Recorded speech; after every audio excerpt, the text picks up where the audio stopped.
Welcome, nighttime traveler, to Sleepy Bedtime Stories, your haven of stories and tales to help you sleep. This is the place where traditional tales come to life and accompany you on your journey to rest. But first, tell me where you're listening from tonight and what time it is where you are. I'd love to know if you're joining me from your bed, from a cozy sofa, or perhaps from some corner of the world where you can still feel the spirit of ancient tales. Please leave me a comment. Every message from you is like a fragment of a precious amphora. If you'd like to support this space of peace and relaxation, subscribe and share the channel so that more people can find their refuge here. And now, take a slow, deep breath, because tonight we're going to dive into another thrilling story. 32. Magical Forests for Sleeping. Chapter 1. Ancient Paths and Millennial Trees, the heart of the Enchanted Forest. There is a forest that exists somewhere between what we remember and what we dream. It is not on any map. It has no name in any modern language. But if you stand still long enough, if you let the noise of the day fade away little by little, like the echo of a bell that has stopped ringing, you may begin to sense it. A scent of damp earth and moss and ancient wood. A gentle coolness coming from somewhere with no precise direction. And if you listen with that part of your ear that hears not sounds but presences, perhaps you might also hear the very distant crackle of a branch, the rustle of leaves moving without wind, the particular silence that exists only in places where trees have stood for centuries. It is the heart of the Enchanted Forest. And tonight, we are going to enter it. The path begins before you see it. It begins at the edge of an open field, where the grass, which has been warmed by the sun all day, still retains a gentle warmth in its stalks that rises towards your feet. The sky above the field is that dark blue which dusk leaves as a gift once it has gone. A blue that is not yet night, but which holds within it the promise of night. The last lights on the horizon have faded only just.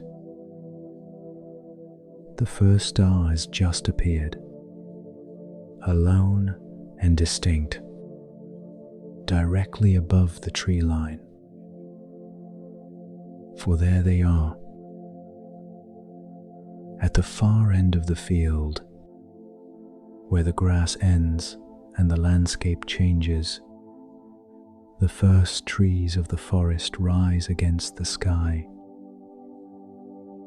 They are not yet tall, those on the edge. They are young trees compared to what lies further in. Hazel trees with slender trunks and branches fanning out. A few ash trees with compound leaves that look like green feathers in the twilight. A few hawthorns laden with red berries that shine like little dark lanterns in the gloom. The forest does not begin abruptly. The forest announces itself. It has its own thresholds, its own antechambers. The forest edge is a place in itself, a place of transition, where the open world and the enclosed world mingle and negotiate. Ecologists call it an ecotone, which is the contact zone between two different ecosystems. And they know that ecotones are often the places richest in life, the most diverse, the most full of possibilities. Where two worlds touch, life flourishes in ways that do not occur in either of the two worlds separately.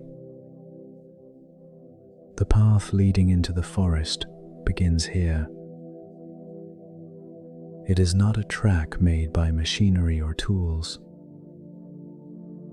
It is a path made by feet, by many feet, over a long period of time.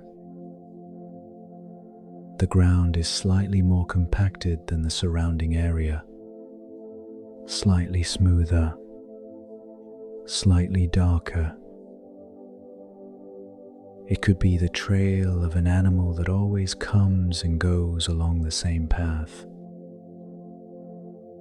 It could be the result of generations of people who entered this forest from this very spot, for this very reason that can never be fully explained, which is simply the reason for entering. Forests have drawn humans to them since the beginning.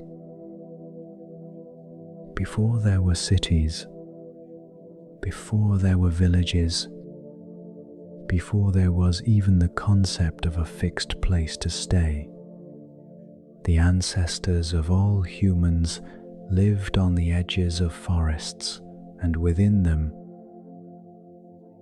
the forest was a larder and a refuge, and a source of building materials, and a source of medicine, and the setting for the oldest myths. The forest was, in a deep pre-logical sense, the original home that has not disappeared. It lives on in that impulse that drives city dwellers to seek out the forest at weekends, in the sense of relief that comes from stepping beneath the trees when it is hot,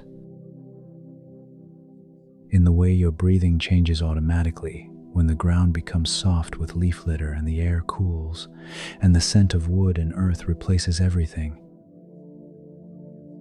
The Japanese have a practice they call Shinrin-yoku, which literally means forest bathing. It's not hiking. It's not exercise. It is simply being in the forest, walking slowly, breathing, letting the senses take in what the forest offers without seeking anything in particular. Scientific studies conducted over the last few decades have confirmed what human intuition has always known, that spending time in the forest lowers blood pressure, reduces levels of cortisol, the stress hormone, boosts the immune system, improves mood, improves sleep quality. The forest is medicine.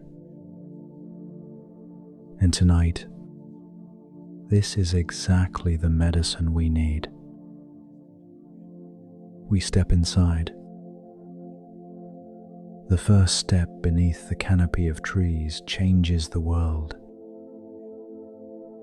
Not dramatically. There is no moment of magical transformation with music and light. It is gentler than that.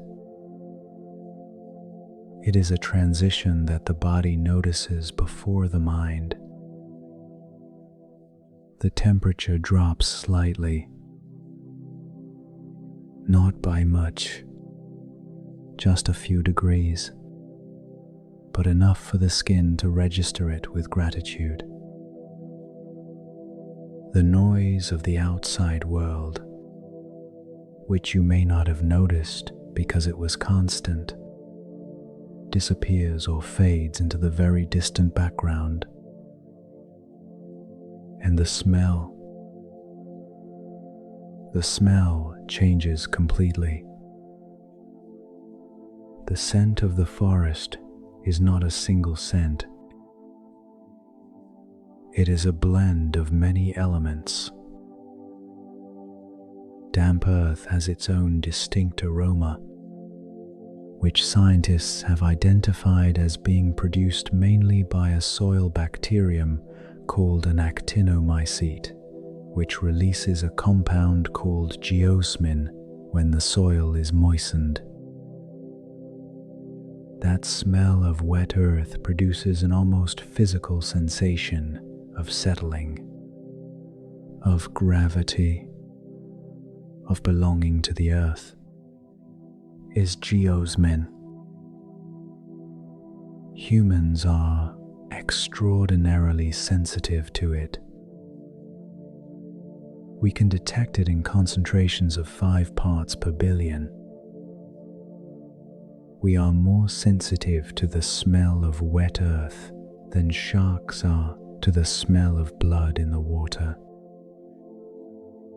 There is also the smell of decaying leaves on the forest floor, which is a darker, more complex scent, with notes of dampness and old wood and something slightly sweet. And the smell of tree resin, if there are conifers, sharper and cleaner. And the smell of flowers, if any are in bloom, though tonight there are no flowers in sight, only the possibility of their scent in the air that the leaves hold.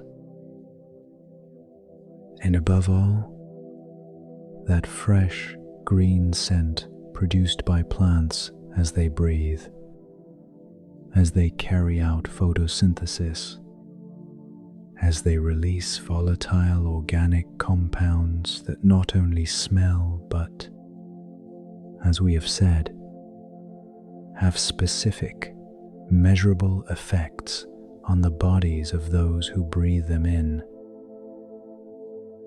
We breathe deeply. The path winds its way between the trees at the edge. The young ones, those that still have a long way to grow before they resemble the mature ones. On both sides of the path, the undergrowth, which grows in the shade of the trees but above the ground, forms a sort of green tunnel. Hazel branches touching above the path, brambles whose tips, furthest from the center of the path, bear blackberries that at this time of year are black and glossy and which, if plucked, would be full of a dark sweetness.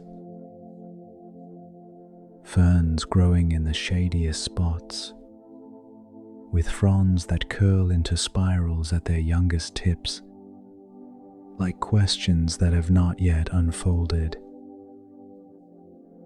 Ferns are among the oldest plants in the world. They appeared in the fossil record over 360 million years ago, long before flowering plants existed, long before dinosaurs existed, long before any warm-blooded land animals existed. There are ferns that have survived virtually unchanged for 300 million years. When you walk amongst ferns, you walk amongst plants whose form was fixed in the time of giant amphibians and the carbon forests that would become the coal that fueled the Industrial Revolution. There is something that brings that thought to mind when you are in the forest at night. It is not a distressing thought. It is a thought that broadens one's horizons. The sense of time stretches backwards in a way that does not happen in human spaces. The city speaks of decades. The countryside speaks of centuries. The forest speaks of millions of years. And in that temporal expansion, the problems of everyday life take on their true proportions, which are small proportions, gentle in their smallness. The path widens slightly, and the trees at the edge give way to larger ones. The first oaks, not the giants that lie further in, but mature trees nonetheless, with trunks that would take two people with outstretched arms to embrace. Their crowns are broad and dense, and the little light remaining in the sky filters through them, creating a twilight that has the specific quality of the twilight found in oak groves.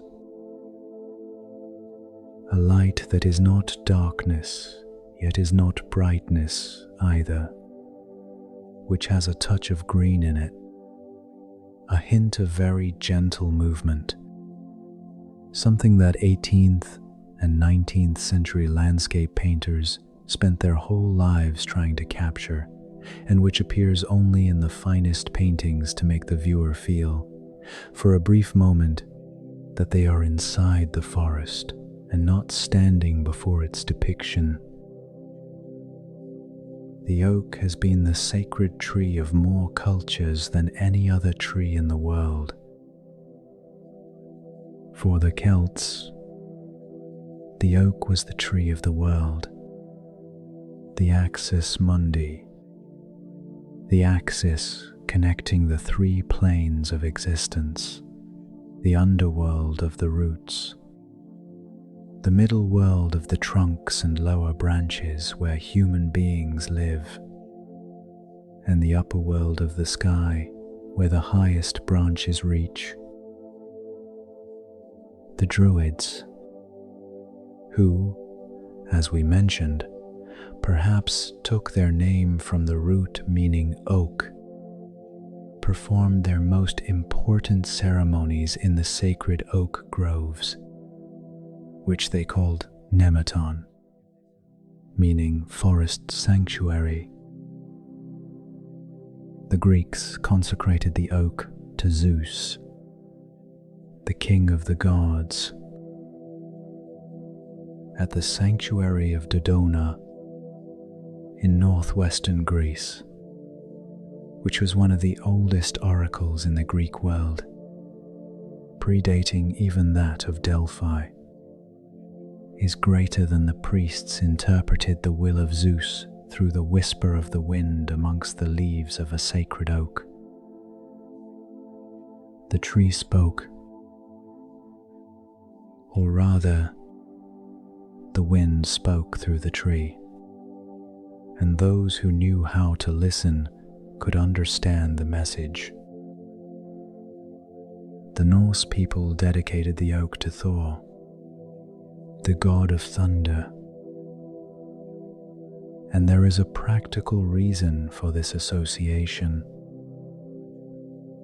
The oak, due to its height and the moisture contained in its wood, is the tree most frequently struck by lightning in the forests of northern Europe,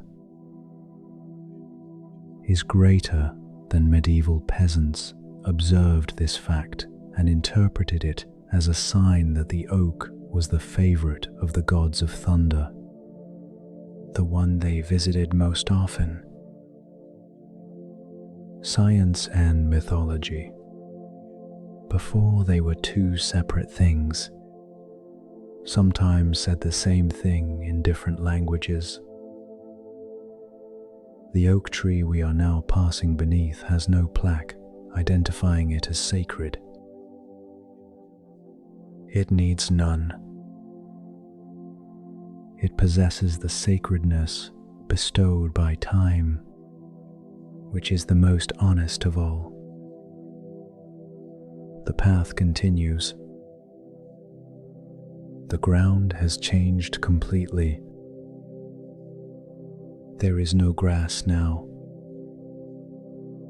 The forest floor is a carpet of leaf litter several centimeters thick, soft underfoot, which gives way slightly with every step and produces that dry, measured sound that exists only in deciduous forests in autumn.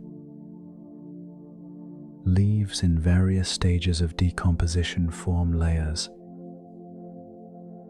The most recent ones, those from this autumn, still recognizable in shape, though having lost their chlorophyll and therefore their green color, now yellow or brown or coppery.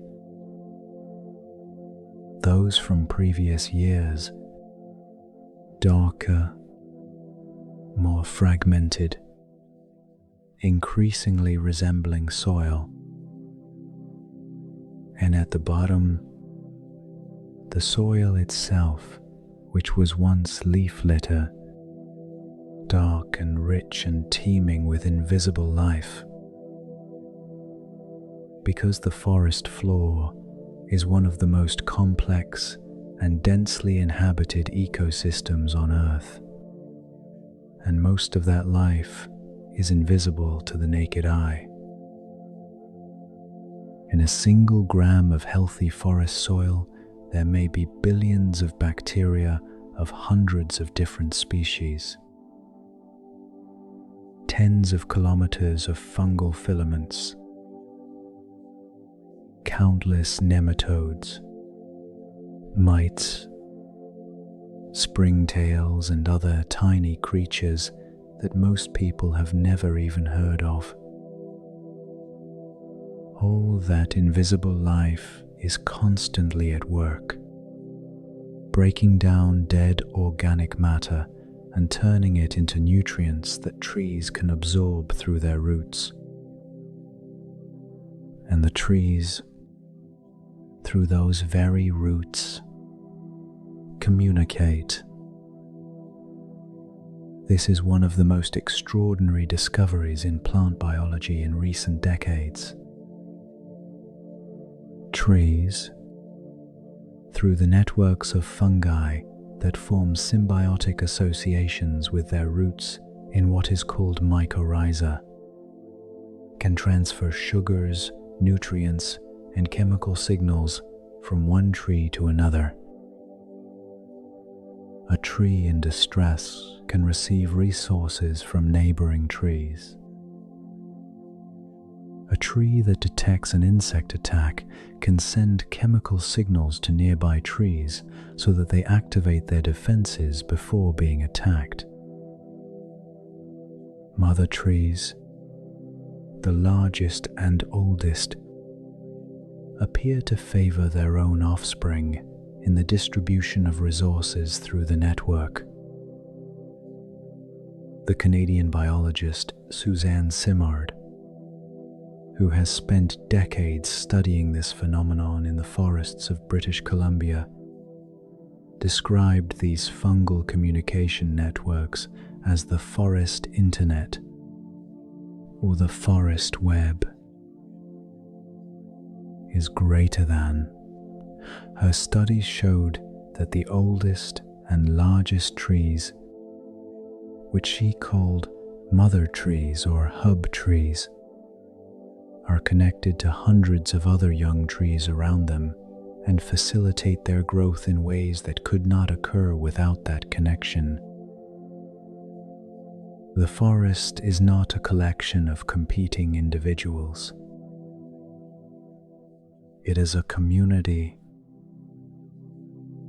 a network of life that sustains itself in ways we are only just beginning to understand. We walk over that network without seeing it, but it is there, beneath our feet, spread across the forest floor, alive and active even on this still night, is greater than fungi working in the darkness. Trees exchanging their chemical messages through the mycelium, the forest conversing with itself in a language that has no sound. The path curves gently to the right, and the forest grows denser. The trees are larger now. The trunks are thicker. The canopy, up there, is more intertwined and lets in less light. In the darkness of the night, this means it is even darker in here than at the edge of the forest. But it is not a threatening darkness. It is an embracing darkness. A darkness that smells of moss and wood and earth and has that specific temperature, a few degrees cooler than outside, which makes the body feel sheltered rather than exposed. The eyes adjust. They always adjust. The pupils dilate to capture the little light available, and with time, with patience, the outlines of the trees emerge from the darkness with enough clarity to walk, not with the sharpness of day, with the softness of the night, which is a different way of seeing, that reveals shapes without the details, that simplifies and in some way distills to the essence. Trees at night are more trees than by day, without color, without the fine texture of the bark, without the distinguishable individual leaves. They are simply presence. Form, height, permanence. There is one that stands out. It is to the right of the path, not far away, just 10 or 12 steps or so. And from the moment it comes into view in the twilight, it is clear that it is different from all the others. Its trunk is so thick that it would take 4 or 5 people with outstretched arms to encircle it. Its surface is completely covered in moss, a very dark, dense green moss that stretches from the base up to where one's hand can reach, and which, in the darkness, looks like a living, soft material, like a breathing plant tissue. The roots emerge from the ground in great arches before sinking back in, creating small cavities between them, the size of a curled-up child. Little natural rooms that the forest has built without purpose and without instructions. This tree is over 500 years old. It is not the oldest in the world. There are trees on this planet of such an age that 500 years seem like youth. The Pinus longiva, the bristlecone pine of the mountains of California and Nevada, can live for 5,000 years. The oldest known specimen, which scientists call Methuselah, is 4,855 years old. It was born when the pyramids of Egypt were just being built. It has survived the rise and fall of every civilization of which we have a record. It is alive right now, on some hillside in California's White Mountains, gazing at the same sky it gazed upon when the pharaohs ruled the world. There are other remarkable species. The Pando tree colony in Utah, which is actually a single clonal organism of quaking aspens connected by a common root system, with an estimated age of between 80,000 and 1 million years. A million years. A tree, or perhaps more accurately, a super colony of trees that has survived the ice ages and climate changes and the mass extinctions that reshaped the fauna of North America. But this 500-year-old oak has its own grandeur. It was born around the 15th century, at a time close to when Columbus was crossing the Atlantic, or when the Renaissance was transforming the art and thought of Europe. It has survived 5 centuries of winters and summers, of storms and droughts, of the transformations of the landscape around it. The forests that surrounded it when it was young have disappeared and grown back. The fields that its first generations of leaves might have seen in the distance have changed hands dozens of times and have been plowed and abandoned and plowed again. And he has been here. Still, growing a millimeter of trunk each year, or perhaps 2, or perhaps half a millimeter, producing his acorns every autumn, most of which will be eaten by animals before they germinate, and only very few will grow into trees. Slowly spreading its branches, year after year, towards the light coming from above. We pause before it. There is an unwritten, unspoken protocol that most human beings instinctively follow when they find themselves before a very old tree. They stop. They stand still. Sometimes they touch it. Sometimes they simply look at it.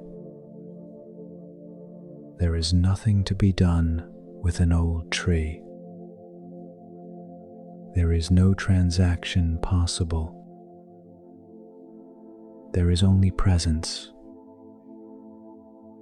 The presence of the tree, which is stillness and time and deep roots,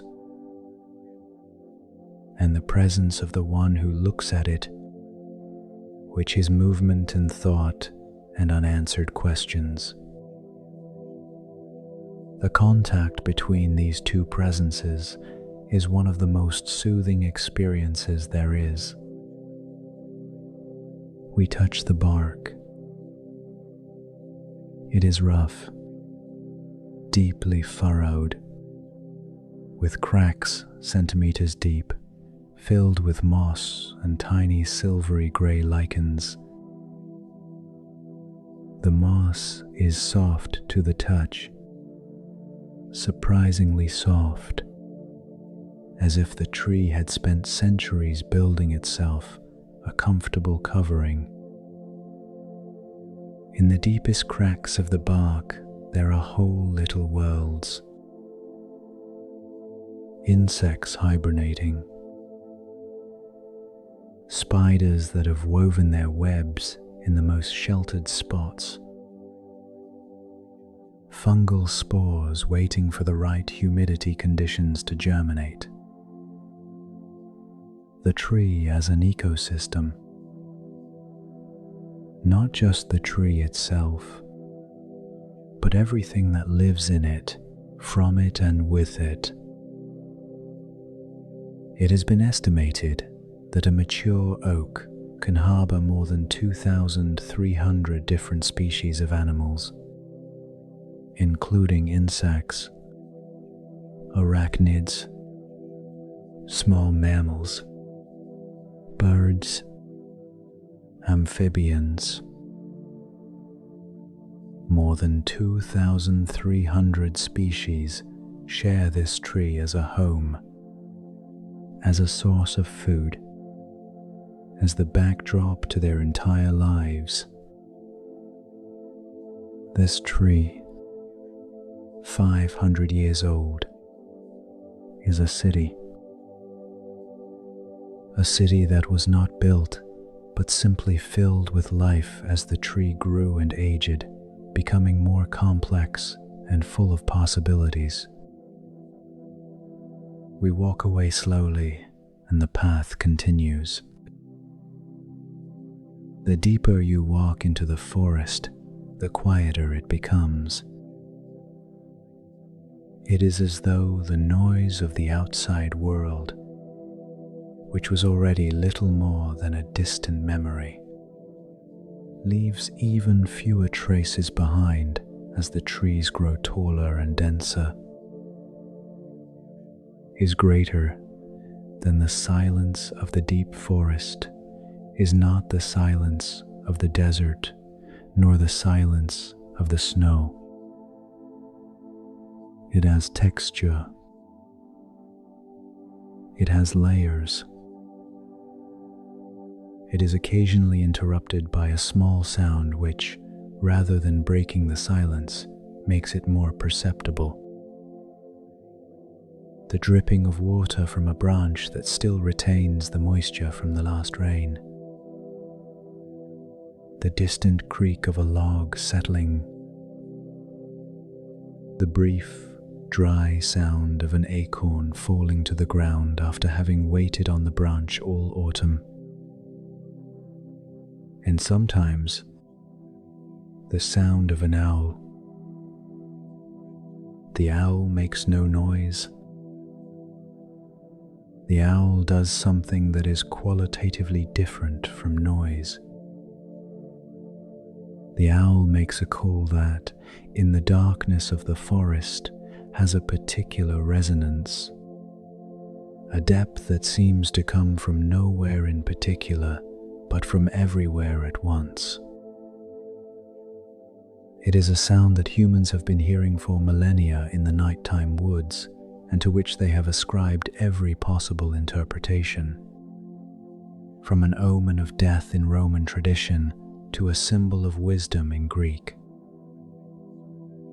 The Romans saw the owl as a messenger of death because they attributed to it the ability to predict the deaths of great men, the hooting of the owl, they said, had heralded the deaths of Julius Caesar and Augustus and several other emperors.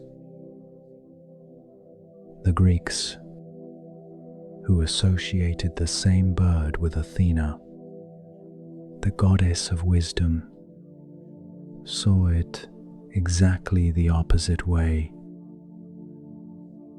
The owl's large, forward-facing eye, so similar to the human eye in its orientation, seemed to them a symbol of vision that pierces the darkness, of the intelligence that finds truth where others see only confusion.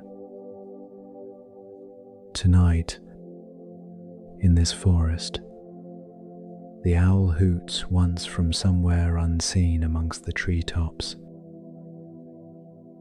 and then the silence returns, if indeed it ever left entirely. The path leads to a small clearing, It is not large, barely 20 or 30 meters in diameter, where, for some reason perhaps the fall of a very ancient tree long ago, the large trees have not grown and the sky opens up above the ground.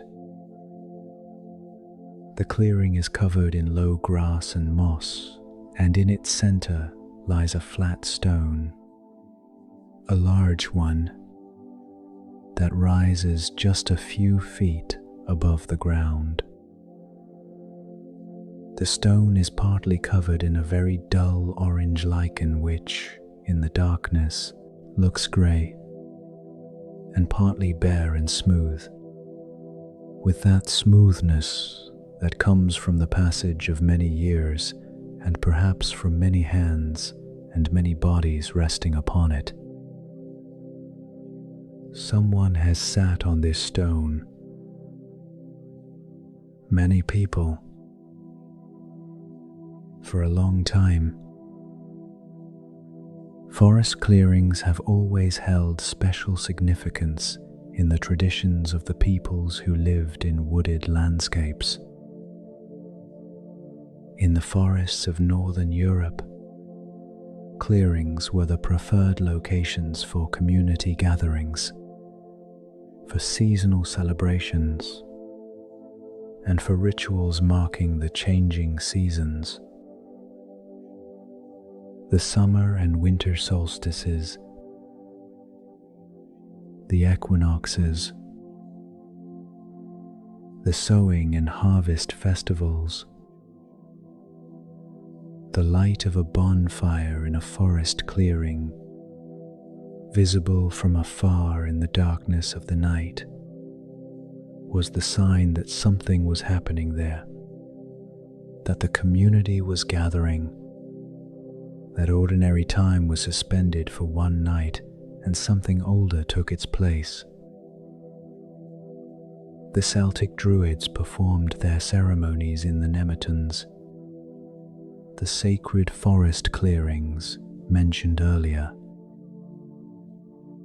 The word Nemeton is related to a Proto-Indo-European root meaning sky, or light of the sky, which suggests that the principal quality of the Nemeton was precisely that opening to the sky which glades offer within the enclosed space of the forest. A place where the forest opens up and the sky enters. A threshold between worlds, between the earth covered in roots and the open sky of the stars. In this clearing, the sky is fully visible, and in tonight's sky, the trees surrounding the clearing form an irregular crown of branches and crowns that frame the stars like an irregular, living frame. From here, the stars have a different clarity to that seen in the open countryside. The frame of trees makes them feel more intimate, makes them belong to this specific place, to this clearing, to this night, to this moment. We sit on the flat rock. The moss covering one side is surprisingly comfortable.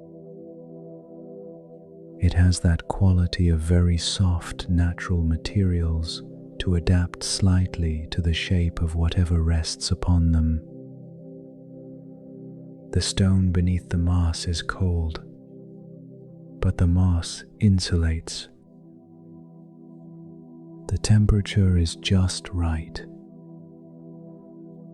neither cold nor hot. The temperature of being exactly right. The forest around us breathes, not in a metaphorical sense, literally.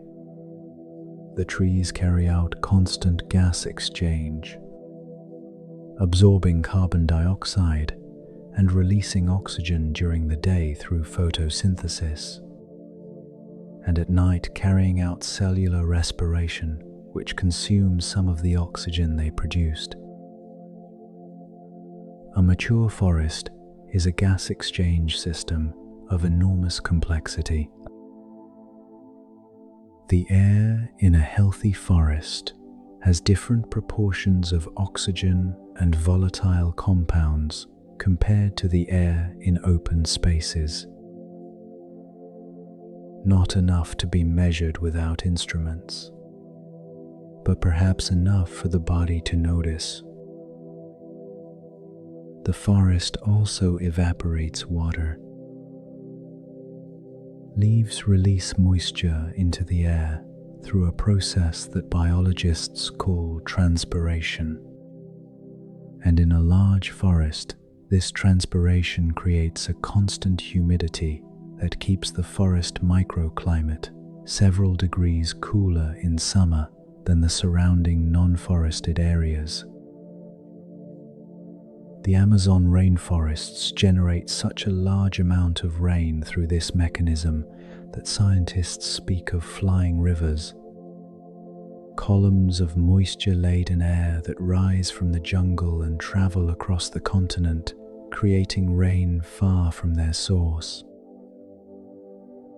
Sitting on this rock in this clearing, we can feel that gentle forest humidity in the air we breathe. It is air that you drink as well as breathe. The path that led us here continues on the other side of the clearing, entering once more among the trees, deeper into the forest, towards where the trees are even older, the darkness more complete, and the silence deeper, is greater than that direction.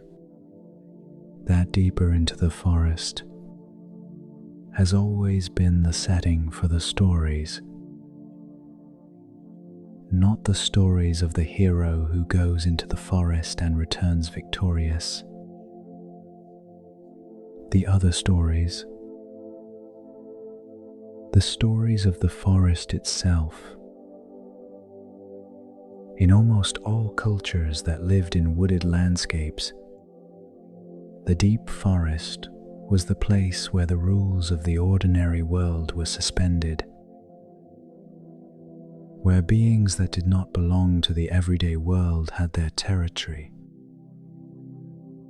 In Germanic and Slavic tradition, the deep forest was inhabited by beings that modern folklorists classify as forest spirits, characters such as Baba Yaga from Russian folk tales, who lived in her hut on chicken legs in the heart of the forest, and who was at once a threat and a helper, an obstacle and a teacher, depending on the character of the hero who ventured out to seek her.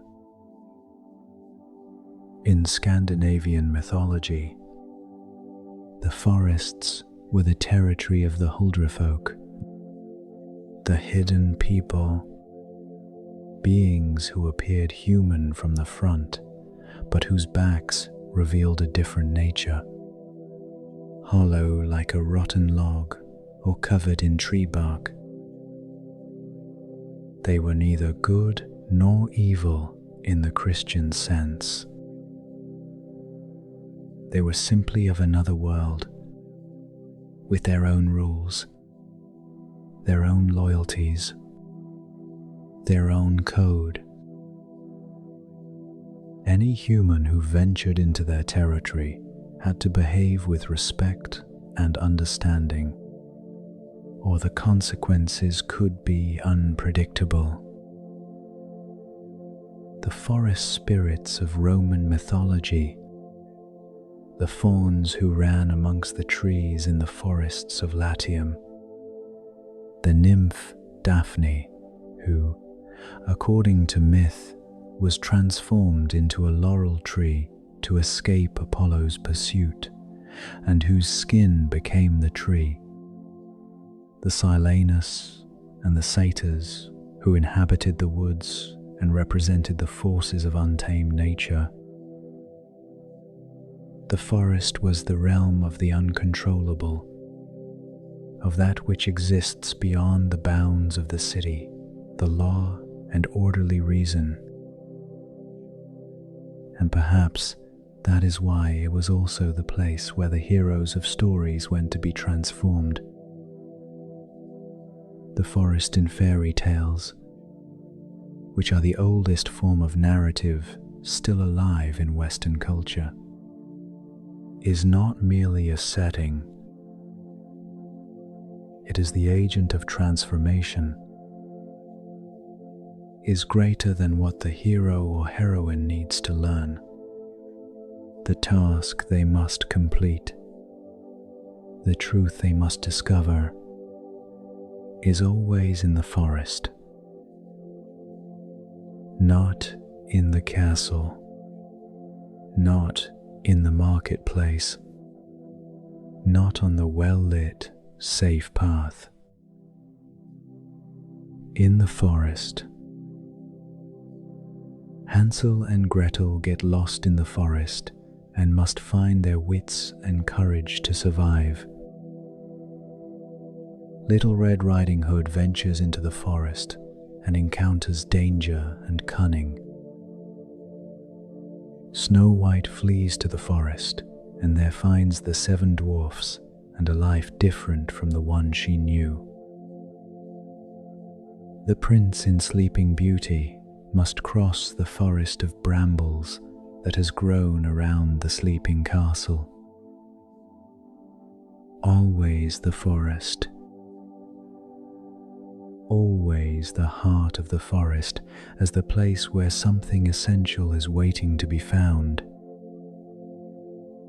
It is no accident that all these stories come from cultures of Northern Europe, where the forest was truly the frontier, the place beyond the cultivated fields where the known world ended and the other began. These stories encode, in the form of a tale, a real and ancient experience. The experience of venturing into the forest, of perhaps getting lost, of finding in that loss something that would not have been found had one stayed on the safe path. But tonight, we do not need to lose our way. Tonight, the forest is no challenge. It is an embrace. We rise from the rock and follow the path. The trees here are the largest we have ever seen. Silver beech trees with their smooth, light grey bark that glows faintly in the darkness, as if they were half lit by their own light, is greater than beech woods have that cathedral-like quality. Not by imposition, but by geometry. The trunks of the beech trees are straight and towering, and their crowns close overhead, forming a canopy so continuous and so high that the space between the trunks resembles an interior rather than an exterior. Walking through a mature beech forest, even by day, is to walk through a space that nature has constructed with the precision of architecture, though without any architectural purpose. At night, the effect is different but equally powerful. The smooth, grey trunks emerge from the darkness on either side of the path like columns in a basilica without walls. Their surfaces are cold to the touch but not hostile. They have that temperature of things that have been still for a long time, which are no longer cold or hot, but simply at the temperature of the place where they stand. Beech trees have shallow roots. They do not grow deep into the ground, but spread out horizontally in a vast radius around the trunk. On the forest floor of this beechwood, if there were light to see them, we would see those roots emerging from the ground in all directions, intertwined with one another, forming a sort of wooden network on the ground that makes walking amongst beech trees always a path of gentle little obstacles, of routes to be navigated, of undulating, living terrain. But in the darkness, the roots cannot be seen. They are only felt when the foot encounters them. And that sensation of encountering the living root of an ancient tree with the sole of the foot is one of the most primal sensations a human being can experience. Contact with life. A reminder that the ground is not an inert surface, but a living system of a complexity that surpasses any city we have ever built. The path takes a sharp bend to the left and then descends slightly towards a spot where the ground is damp. You can tell from the changing texture of the soil. It becomes darker and softer. And from the smell, which takes on a more intense note of damp earth, of nearby water, a small stream, almost invisible amongst the roots and leaf litter, flows through here. You can only hear it if you stop to listen. A very low murmur, very continuous, coming from the ground itself, which seems more a part of the silence than an interruption of it. Water in the forest moves differently from water in open country. In the forest, water seeps, slows down, and spreads through the ground rather than rushing quickly across the surface. The forest floor acts like a giant sponge, absorbing rainwater and slowly releasing it over weeks or months, keeping streams flowing even during periods of drought, feeding the springs that bubble up at the forest's edge, where the water that seeped in high up finally reaches the surface. Forests regulate the water cycle. Scientists who study forest hydrology know this well. A felled forest loses this regulatory capacity, and the catchment it once fed suffers the consequences: more flooding when it rains, more drought when it doesn't. The forest cushions extremes. It softens. It regulates. It maintains the constant, moderate flow that life needs. We cross the small stream over some stones that form a natural crossing. The water flowing between them is barely visible. Only its sound betrays its presence. The sound of water over stones is one of the most constant sounds in human history, which every generation has heard, and which something in the nervous system recognizes as a sign of safety. clean water close at hand. The most basic sustenance is here. All is well. On the other side of the stream, the ground rises slightly and the forest grows even denser. The trees are now a mixture of different species: beech and oak, and the occasional yew, that dark, patient tree which can live for over 2,000 years and whose dense, red wood was the material from which medieval archers made their bows. The yew, the most poisonous tree in European forests, with its bright red berries, which are the only non-poisonous part of the plant, with its dark green needles that do not fall in winter and which make the yew always the darkest tree in the forest, the one that absorbs light rather than reflecting it.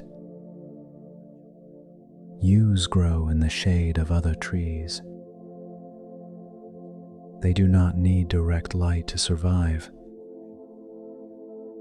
It is this tolerance of shade that allows them to reach such great ages, because they grow slowly in the semi-darkness, without the stress of extreme seasons, without the pressure of competing aggressively for resources. They grow with patience, with a patience that we humans cannot imagine, because our lives are too short for the concept of 2,000 years of patience to have any real reference point for us. The yew was associated with death and resurrection in many cultures of Northern Europe. Perhaps because of its toxicity, perhaps because of its dark and somber appearance, perhaps because of its longevity, which makes it a tree that outlives all human generations and seems alien to the cycle of birth and death that defines animal existence. Many of the oldest yew trees in Britain and Ireland are found in churchyards, planted there before those churches even existed, when the site was already sacred for other, more ancient reasons. The tree that outlives the dead that surround it. The tree that has seen 100 generations laid to rest and will continue to see 100 more. But that somber association does not quite fit with what one feels when standing beneath an ancient yew. What one feels is more akin to the calm brought about by the permanence. Not the calm of the end, but the calm of that which never ends. The yew tree does not herald death. The yew tree shows persistence. And in that persistence there is a lesson that tonight, in this forest, arrives without words.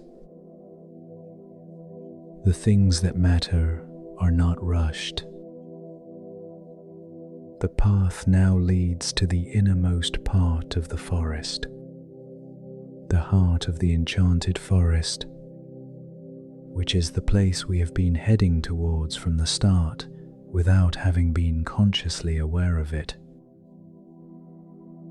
The ground here is completely covered in thick, continuous moss that transforms the ground into something resembling a living carpet. A very dark green moss, almost black in the twilight of the night, which covers not only the ground but also the bases of the trunks and some of the most exposed roots and the stones emerging from the ground and the fallen trunks lying in various stages of decomposition. Fallen logs are an essential part of the forest that was long overlooked, but which modern foresters are beginning to understand better. A dead tree that falls in the forest and is left where it lies can take a century to decompose completely. During that century, it supports a succession of communities of living organisms. First, wood-dwelling insects that specialize in recently dead trees. Then white and red rot fungi that digest the cellulose and lignin in the log. Then insects that feed on fungi. Then woodpeckers hunting for those insects. Then small mammals that use the cavities as burrows. And throughout that entire process, the trunk slowly releases the nutrients it accumulated during its lifetime and returns them to the forest floor. A fallen trunk is not a dead tree. It is a tree that has changed form, that has gone from being an individual, upright being to a platform for dozens of other lives. It is a form of generosity that occurs without intention, which is perhaps the most genuine form of generosity. You reach the heart of the forest suddenly, not because there is any sudden change in the landscape. There is no gate, no sign, nor any feature marking the transition from one place to another. Rather, it is that the walker, at a certain moment, realizes they have arrived, that the forest surrounding them is of a different nature, quieter, denser, older. The trees here have a presence for which there is no satisfactory explanation in purely physical terms. Their trunks are larger than any we have seen before. Their crowns are so intertwined high above that the sky has almost completely disappeared, and the few stars that slip through the branches do so as if through a veil, flickering very faintly, giving off a light so diffuse and so soft that it is barely distinguishable from the darkness surrounding it. The ground here is completely soft. Moss covers everything. Footsteps make no sound. It is like walking on something with no thickness, as if one's feet were resting directly on stillness. And in the center of this place, amongst the largest trees, there is a natural circular space. Small, barely 4 or 5 meters in diameter, where the trunks give way slightly as if they had agreed to leave that space clear. In the center of the circular space, there is something that the darkness does not allow us to see clearly at first, but which, as our eyes adjust, gradually reveals its shape. It is a tree, or what was once a tree, a hollow trunk, split by lightning perhaps decades ago, of which only the base and part of one side remain. What remains is 3 or 4 meters tall, and has such a large diameter that an adult could fit inside if there were room to do so. The remaining bark is completely covered in moss and lichen. ferns grow from its cracks, and higher up, a small shrub that has found enough soil in the decomposing wood of the trunk to survive. This tree, or what remains of it, could be 1,000 years old, or perhaps even older. In the forests of Great Britain, there are oak trees that are known for certain to be over 1,000 years old. Is greater than. Some are over 1,500. These are trees that were already old in the time of the Crusades, that provided shade when the Normans invaded England, that were already standing tall when the Song of El Cid was written, or when the Vikings sailed the northern seas.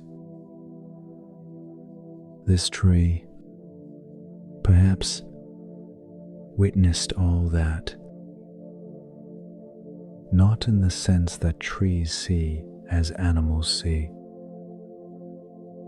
but in the sense that it was there whilst it was happening, that it received the sunlight throughout all those years, that its roots touched the ground trodden by all those people, that its branches sheltered, throughout all that time, the birds that sang on spring nights 8 centuries ago, just as the birds will sing tonight if there were a dawn to look forward to. We stood still before it. The forest at this midnight hour holds a silence that is the most complete silence that exists in nature. Not the silence of death or of emptiness. The silence of everything that is alive and still at the same time. The silence of the fungi growing very slowly beneath the leaf litter. The silence of the animals sleeping in their burrows. The silence of the sap circulating very slowly through the trunks in the cool night air. The silence of the moss absorbing the moisture from the air. The silence of 1,000,000 vital processes occurring so slowly and so silently that they blend into the stillness. There is a quality to this silence that does something specific to the body that receives it. The muscles relax, not suddenly, but as when something that has been tense for a long time begins to remember what it is like to be relaxed. The neck, the shoulders, the jaw, which often holds on to tensions that the rest of the body released long ago. The forehead, the eyes, the feet. The body is returning to its natural state, which is the state of rest, which is the state in which the heart pumps with the least effort, in which the lungs fill and empty with the least energy, in which the blood circulates most easily. The body, when it can, wants to rest. It is its natural tendency,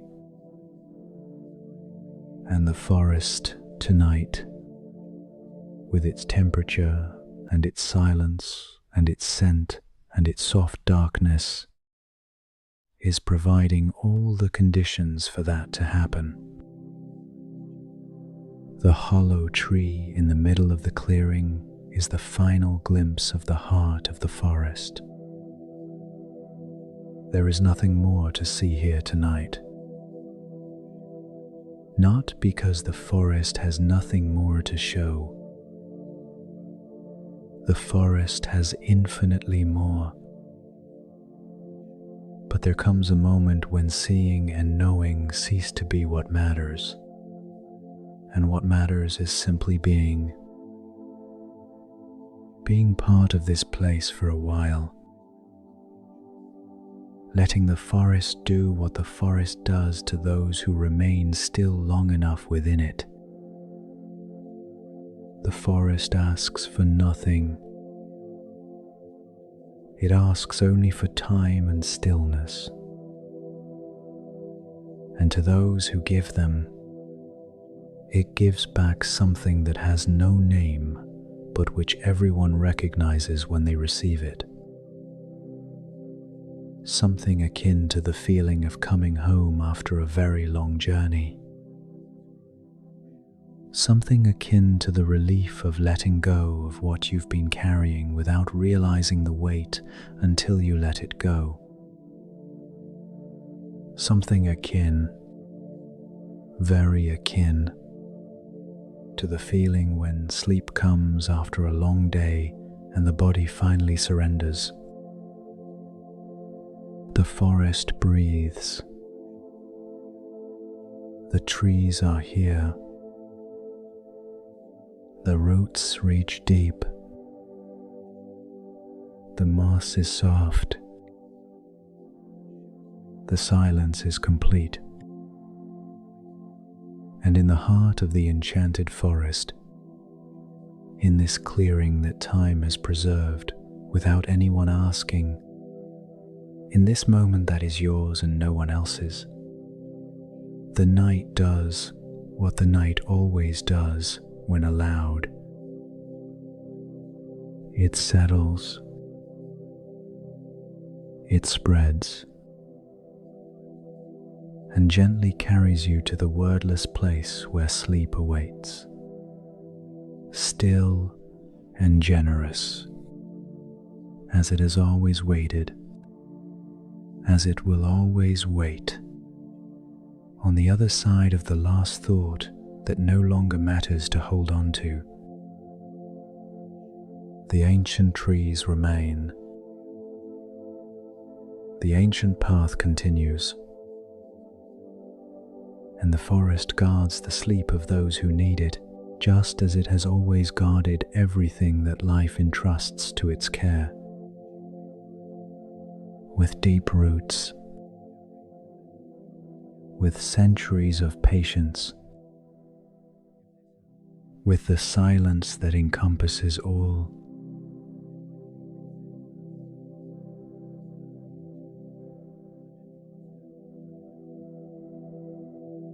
Magical Forests for Sleeping. Chapter 2. Nighttime whispers, creatures, mist and secrets beneath the stars. There is a time in the forest that belongs neither to day nor to night. It is a moment so fleeting that if you blink at the wrong moment, you may miss it forever. It occurs just as the last trace of orange light vanishes from the horizon and before the darkness settles with all its density upon the treetops. It is a fraction of a second in which the forest seems to hold its breath. When the birds of the day have already fallen silent and those of the night have not yet begun, when the wind stops as if it too needs a moment to make the transition, to change its tone, to become the night breeze, which is something completely different from the day's breeze, even though it comes from the same sky and stirs the same leaves. At that moment, the forest listens. It is not a metaphor. Researchers studying forest ecosystems describe it in scientific terms that say exactly what poetic intuition has always known, in the transition between day and night. levels of biological activity undergo a synchronized shift that affects practically all species in the ecosystem simultaneously. Daytime birds cease their vocal activity. Nocturnal mammals begin to awaken from their slumber. Insects active by day retreat, and those active by night begin to move. The trees themselves, which during the day have been carrying out photosynthesis with all their leaves facing the light, begin to close their stomata, those tiny microscopic openings in the leaves through which they exchange gases with the atmosphere. The forest pauses. It changes shift. And in that pause, there is a silence that is not the absence of sound, but the presence of something more subtle, more ancient, closer to the origin of things. Tonight we enter that silence. We enter slowly, as one enters any place that deserves respect. With bare feet on the damp earth, if we could, with all our senses open, with the quietest part of ourselves leading the way, that part which knows how to listen without needing to understand everything it hears, which knows how to look without needing to name everything it sees. The part that remembers in a way that goes beyond personal memory, that we have been in woods like this before, that woods are part of who we are, that for most of human history, the woods were not a place one went to, but the place where one was. The forest is home, even though we may have forgotten it. We begin at the edge, that strip where the forest and the open countryside meet and interpenetrate, where the trees gradually grow taller and denser, where the grass of the field begins to give way to moss and shade-loving plants, where the light that was uniform during the day begins to fragment into beams amongst the first tree trunks.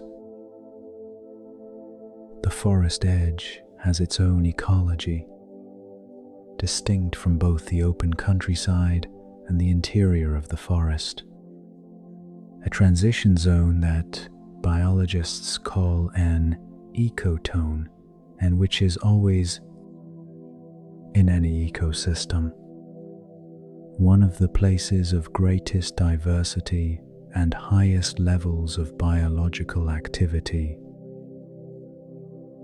At night, the forest edge is a meeting place.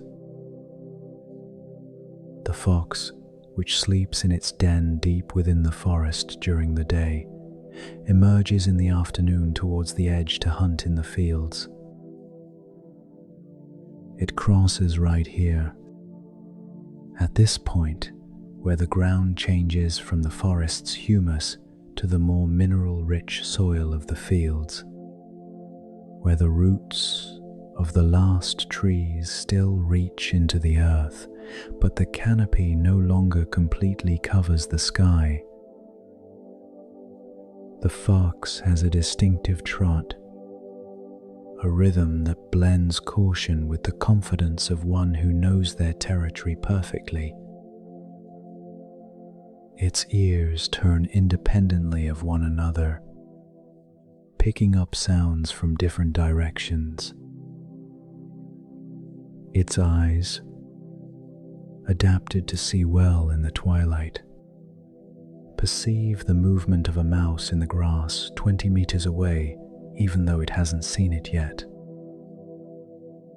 The fox has already passed by tonight. A little while ago, when there was still enough light to see it if you'd been here. Now it's in the field, 100 meters from us, invisible in the darkness, following its own invisible maps across a land it knows better than any cartographer. We go further in. The first trees are the youngest. The birches and poplars, those pioneer species that are always the first to colonize open ground, that do not fear direct light but need it, that grow quickly and live relatively short lives, preparing the soil and shade for the longer-lived species that will come later. At night, birch trees have something that makes them special among all trees. Their white bark reflects the little light there is, the light of the moon or the stars, and in the darkness those pale trunks seem to emanate a luminosity of their own, as if they carried within them a cold, still light that needs no sun to exist. The peoples of Northern Europe have always known this. In Scandinavian mythology, Finnish traditions, and the folklore of the Baltic peoples, the birch appears time and again as a threshold tree, a tree between worlds, a tree that belongs both to the world of the living and to the world of spirits. Not out of arbitrary superstition, but because there is something in the sensory experience of seeing a birch at night that triggers in the human brain that perception of the liminal, of that which lies between two states. Its soft glow in the darkness is neither the light of day nor the darkness of night. It is something in between, and the in-between has always been the realm of the sacred. We continue to venture deeper. The trees grow taller, older, closer together. The treetops intertwine above our heads until the sky is reduced to irregular fragments of starry darkness visible between the branches. The ground changes beneath the imaginary feet of this walk. There is no longer any grass, but a carpet of dead leaves in various stages of decomposition, of moss growing on the stones and on the oldest roots, of mushrooms that have sprung up in the last few days, taking advantage of the moisture from the recent rains. The mushrooms. We must pause here for a moment. What we see emerging from the ground, those fragile, perfect structures of such varied forms that no catalogue can encompass them all, are not the mushrooms themselves. They are the fruiting bodies, the reproductive organs, the visible part of an organism that is for the most part completely invisible because it lies underground or within the wood of dead trees. The actual organism is the mycelium, that network of extremely fine white filaments that spreads across the forest floor in all directions, connecting the trees to one another, transporting nutrients and chemical signals from one to another, forming that underground network that scientists call the Wood Wide Web, the forest's communication network. The trees in the forest are not isolated organisms competing with one another. They are nodes in a network. They communicate. They share resources. A young tree growing in the shade of older trees, which does not have enough light to produce all the sugars it needs on its own, can receive them via the mycelium of neighboring adult trees. When a tree is under attack from an insect or a pathogenic fungus, it can send chemical signals through the network that alert nearby trees and prompt them to produce their own defenses before the attack reaches them. The forest thinks as a network. The forest cares for itself as a network.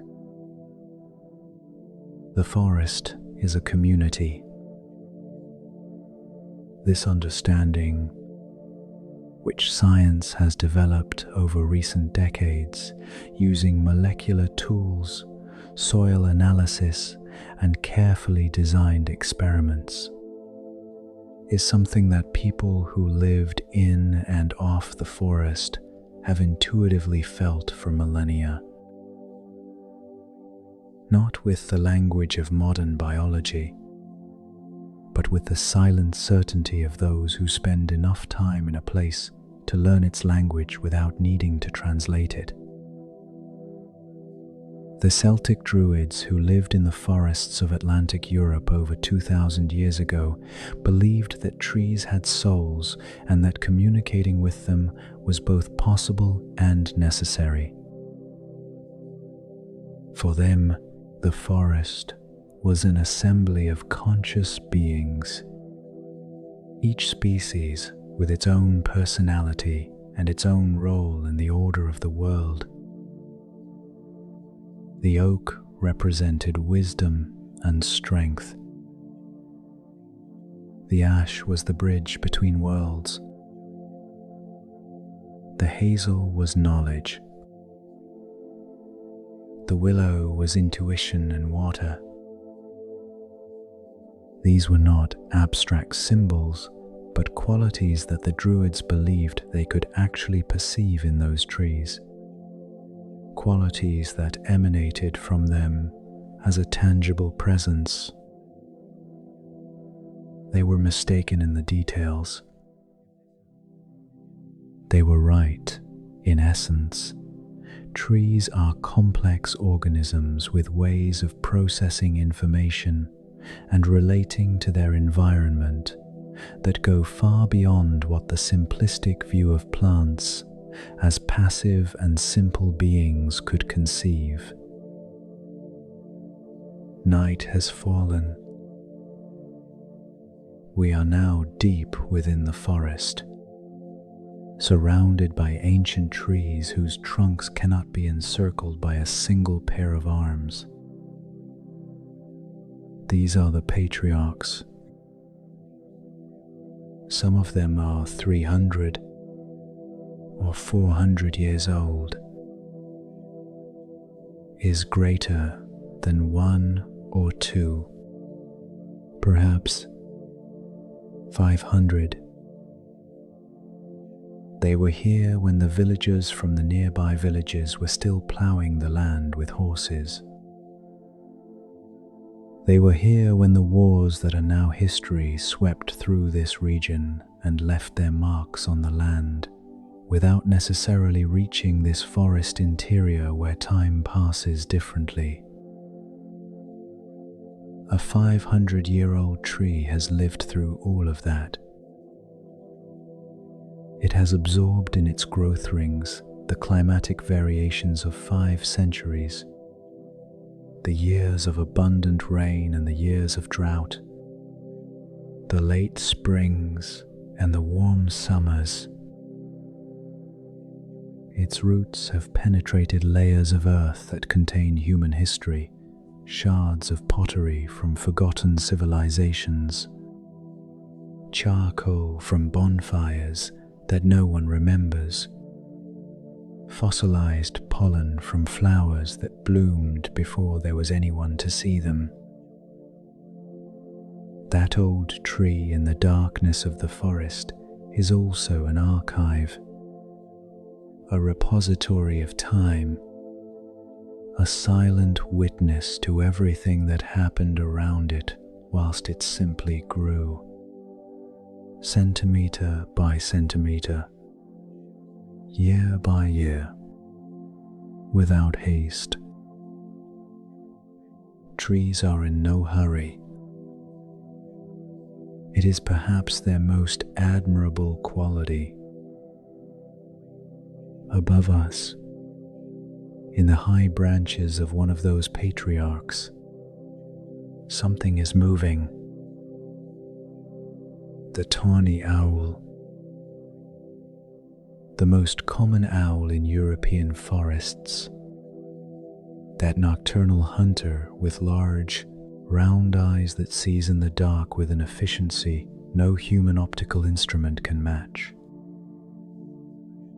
Its face is disc-shaped, an evolutionary adaptation that acts as a reflector to focus sound towards its ears, which are not symmetrical but positioned at slightly different heights on its head, allowing it to determine with extraordinary precision not only the direction of a sound but also its vertical distance. A tawny owl can locate a mouse beneath a layer of snow by listening solely to the sound of its tiny footsteps. Now it sits still on the branch, looking down. Its eyes, which in the darkness look like two golden embers, are fixed on something at the foot of the tree that we cannot see. It waits. The owl is patience itself. It can remain motionless for whole minutes, with that absolute stillness that only animals possess when they are completely focused on something, when all their energy has converged on a single point of attention and the entire body becomes an instrument of that concentration. The forest waits with him. Then, in an instant, with no apparent transition between stillness and movement, the owl falls. It does not fly down. It falls, with its wings partially spread, at a calculated angle that takes it exactly to the spot where the mouse was making its way through the dead leaves. The talons close, a sound barely audible, and the owl returns to the branch with the same silence with which it descended. It all happened in less than 2 seconds, and the forest remained silent, as if nothing had happened, because in the forest things happen constantly, and the forest absorbs them all with the same serene indifference of one who has seen too much to be surprised. The mist arrives without warning. It always arrives like that in the forest, not like in open fields or valleys, where you can see it forming on the horizon and advancing. In the forest, the mist appears suddenly, as if it had been waiting amongst the trees and suddenly decided to make itself visible. First as a haze in the distance, a blurring of the outlines of the furthest trunks, then closer, denser, until the trees 20 meters away become silhouettes, and those 40 meters away disappear completely. The night mist in the forest is one of the most beautiful and most unsettling phenomena that nature produces. Beautiful because it transforms the familiar forest into something new, erases its familiar outlines, and replaces them with shapes that the imagination can fill in as it pleases. Disturbing for the very same reason. When familiar contours disappear, the human brain has to work harder to find its bearings, and into that extra effort creep uncertainty and that slight edge of unease which is the appropriate evolutionary response to the unknown. But tonight, we let the mist envelop us without resistance. The forest mist has a scent unlike that of any other kind of mist. It has the dampness of water, of course, but also the scent of the moss that the mist brings to life, of the fungi that respond to the extra moisture, of the earth which releases its most volatile organic compounds into the air when the layer of moisture reaches its surface. It is a complex scent, in layers, that changes slightly with every step as one moves and encounters areas of greater concentration of one component or another. Researchers in aromatherapy and sensory neuroscience have studied the effects of forest aromas on the human nervous system, with results confirming what intuition had always sensed. Compounds known as phytoncides, emitted by trees as part of their defense mechanisms against pathogenic bacteria and fungi, have measurable effects on the immune system and nervous system of humans who inhale them. They increase the activity of NK cells, the immune system's natural killer cells. They reduce levels of cortisol, the stress hormone. They lower blood pressure. They slow the heart rate. The forest heals us when we breathe in it. Literally, chemically, measurably. The Japanese have a practice they call Shinrin-yoku, which roughly translates as forest bathing. It does not mean bathing in the forest in any literal sense. It simply means being in the forest, walking slowly through it. Breathing it in is greater than listening to it. Letting yourself be enveloped by it. The practice is so well documented for its beneficial effects on health that in Japan it is recommended as a therapeutic adjunct by many doctors. And there are forest trails officially designated as therapeutic by the government. Forests certified for their quality as places for Shinrin-yoku. But the wisdom behind this practice exists in virtually all cultures that have lived near forests. The indigenous peoples of North America knew that the forest was medicine. The Siberian peoples who lived in the vast taigas of northern Asia knew that the forest was home in the deepest sense. Not just a physical refuge, but a spiritual guide. Medieval European peasants who lived alongside the forests and depended on them for firewood, timber, fruit, and game had a relationship with the forest that was both practical and reverential. The forest gave. and in return for that giving, it deserved respect. The mist has grown thicker. The nearby trunks are now columns emerging from the whiteness, as if they had no roots, as if they were floating. The treetops have vanished completely. We are in a space that seems to have neither ceiling nor walls, only those columns of dark wood that fade upwards into the whiteness, and this floor of damp leaves and moss that stretches in all directions, indistinguishable from the space around it. In this kind of visibility, proportions become distorted.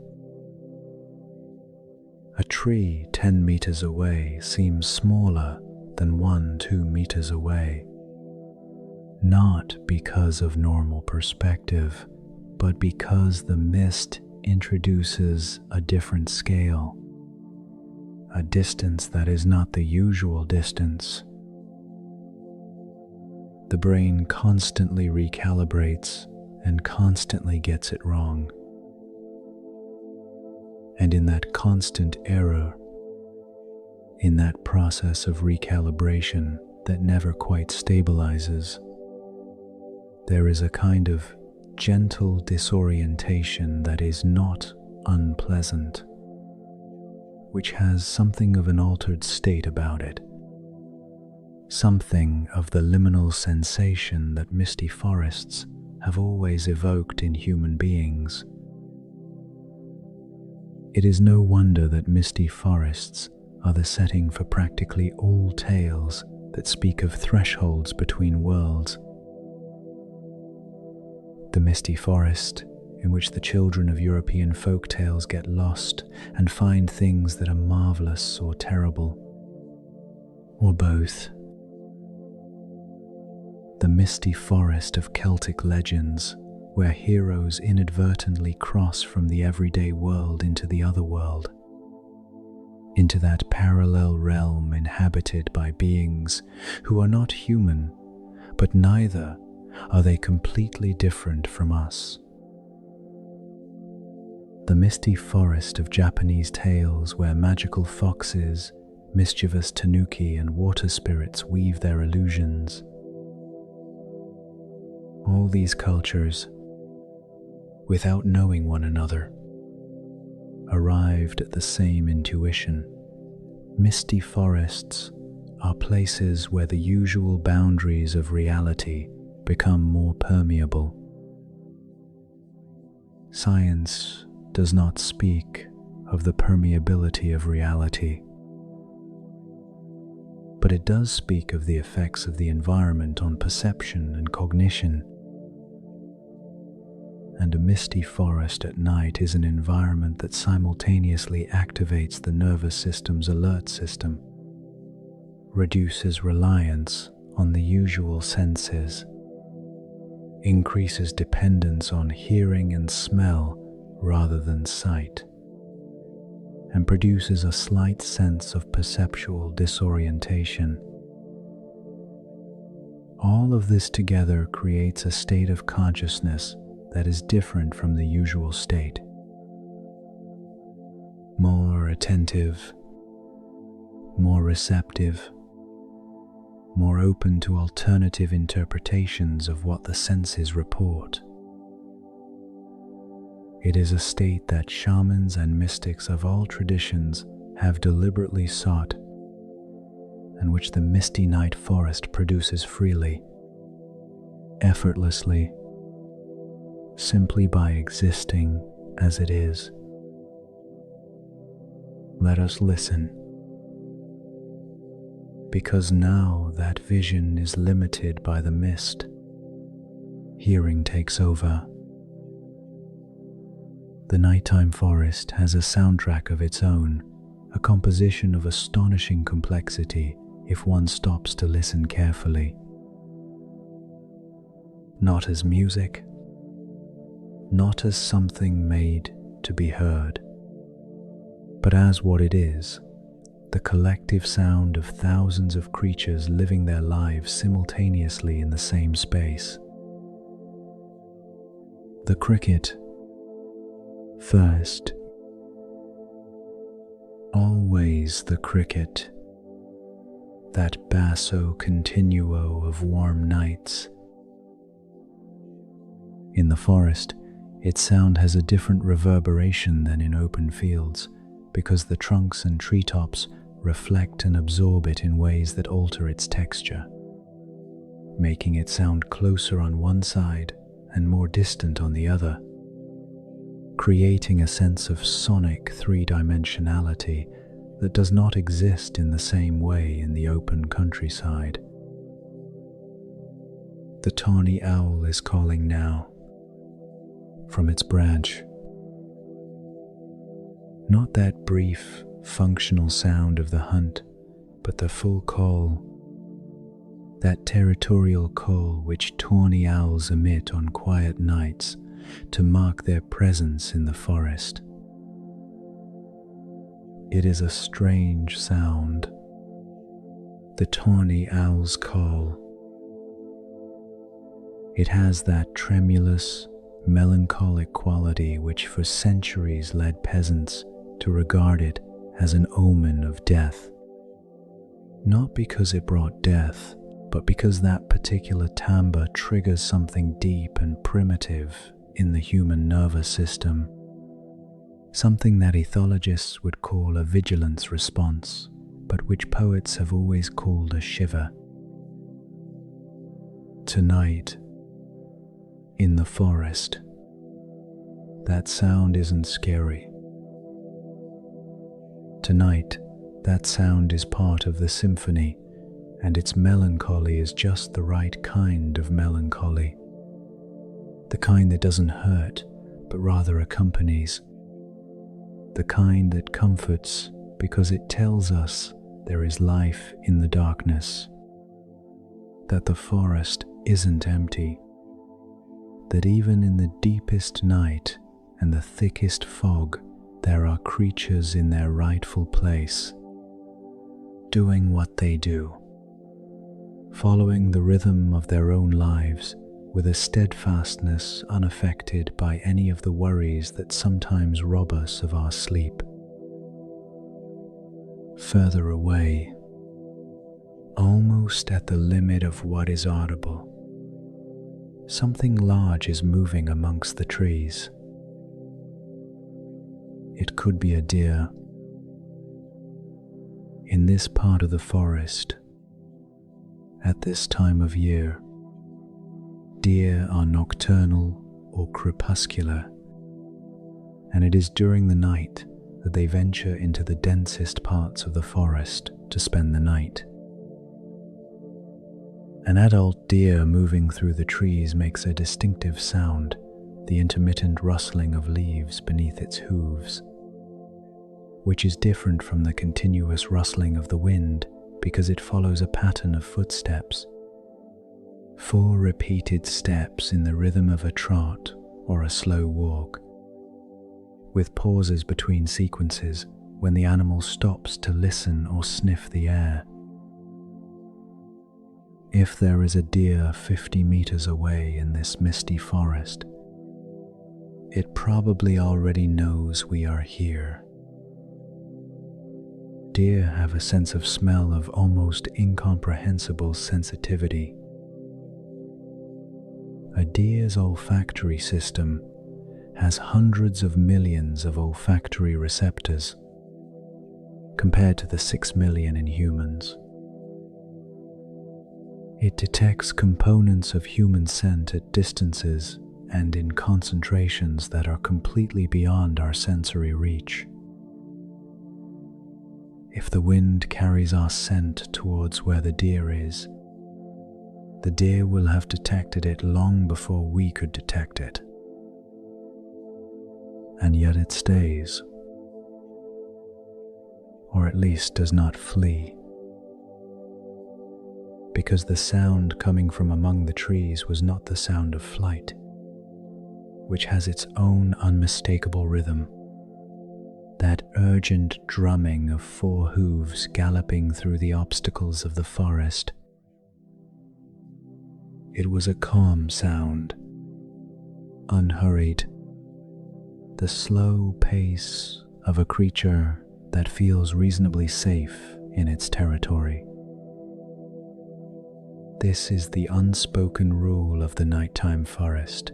If one approaches calmly, if one moves without abruptness, if one breathes to the rhythm of the forest rather than to the rhythm of the city, the creatures of the forest do not flee. They recognize in that calm something that is not a threat, something they may not even consciously recognize as familiar, but which they find tolerable, compatible with the continuation of their own activities. Young children in the forest know this better than adults. They have not yet learned to move with that anxious haste that urban life instills in human bodies. They still have the ability to truly stay still, to sit on a rock and not move and wait, without impatience, without looking at their watch, simply waiting with that natural confidence that if one waits long enough, something will happen. And something always does happen. A bird landing a meter away, a squirrel coming down from the tree and looking at them with those bright, quick eyes, an extraordinary insect crossing their field of vision doing exactly what extraordinary insects do, which is to exist on their own terms, completely indifferent to whether anyone is watching them. The forest teaches patience to those willing to learn it. The mist has begun to move. There is movement in it now. Those slow, invisible currents that the forest generates from the temperature difference between the air at ground level and the air among the treetops. The mist flows like a very slow liquid, following topographies we cannot see but which it perceives and obeys. It accumulates in the low-lying areas where the cold air settles. It thins over the mounds and stones where the day's heat still lingers in the mineral material. It creates that effect of a fragmented bank of fog, which means that in some parts of the forest visibility is almost zero, and in others, just a few meters away. It is reasonable. At the points where the fog thins and the treetops become visible again, fragments of starry sky appear amongst the branches, and those fragments possess a particular beauty that the open sky cannot replicate, because they are framed, contained within the dark, irregular silhouettes of the branches, which cut out the sky in unique and unrepeatable shapes. Every window to the sky amongst the branches of a forest is unique. No two are alike. The randomness of each tree's branching, the randomness of the angle from which one looks, the randomness of the moment when the mist clears creates that constellation of fragmented skies that is only possible from within a forest. Forest painters know this. There is a quality of light within the forest, both by day and by night, that exists nowhere else and has fascinated artists throughout the ages. Those rays of light that in the morning penetrate between the trunks at precise angles and become visible because the moisture in the air reveals them. Those pools of filtered moonlight that, on clear nights, fall upon the forest floor in irregular, shifting shapes. That green twilight that, during the day, tints the entire interior of the forest with light that has passed through thousands of leaves and taken on the color of chlorophyll. Rembrandt painted light. The German Romantic painters painted forests in their light. Caspar David Friedrich, that painter of melancholy and of nature as a mirror of the soul, painted forests in the mist and at night with an understanding of what such places do to the human spirit that his contemporaries sometimes found excessive and that we, 2 centuries later, recognize as accurate. His dark forests, with small human figures seen from behind, gazing out into the vastness, are representations of something that everyone who has been alone in a large forest at night has felt: the strange combination of insignificance and belonging that such an environment produces, the feeling of being small and yet, at the same time, absolutely in the right place. Let us go even deeper, towards the heart of the forest. There are forests in Europe that preserve fragments of what scientists call primary forest or virgin forest, areas that have never been felled or managed by humans, which have been following their own rhythm of growth, death, and regeneration for thousands of years without human interference. These fragments are extraordinarily rare. Most European forests have been felled at least once in the last 2,000 years.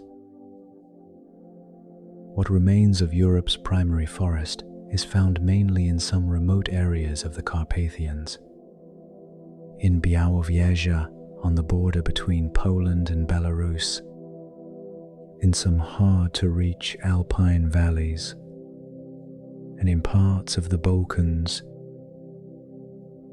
Białowieża is perhaps the most famous of these refuges. A forest covering some 300 square kilometers, it is the largest remaining fragment of lowland primary forest in Central Europe. Declared a UNESCO World Heritage Site in 1979. In that forest grow oak trees that are 700 years old, ash trees that are 500 years old, dead trees that have been rotting on the ground for decades or centuries and, in that process of decay, harbor more life than when they were alive. Because dead wood is the substrate for hundreds of species of fungi, insects, lichens, and mosses that cannot live on living wood. The last wild European bison live in Białowieża. The European bison, which became extinct in the wild in 1919, when the last remaining specimens in that very forest were hunted down during the First World War, was reintroduced from captive individuals from 1929 onwards, and the population has slowly recovered to several thousand animals now living freely in the forests of that region. Imagine finding yourself in that forest at night and hearing the movement of a bison amongst the trees. The European bison is no small creature. Adult males weigh up to 900 kilos. They are the largest land animals in Europe.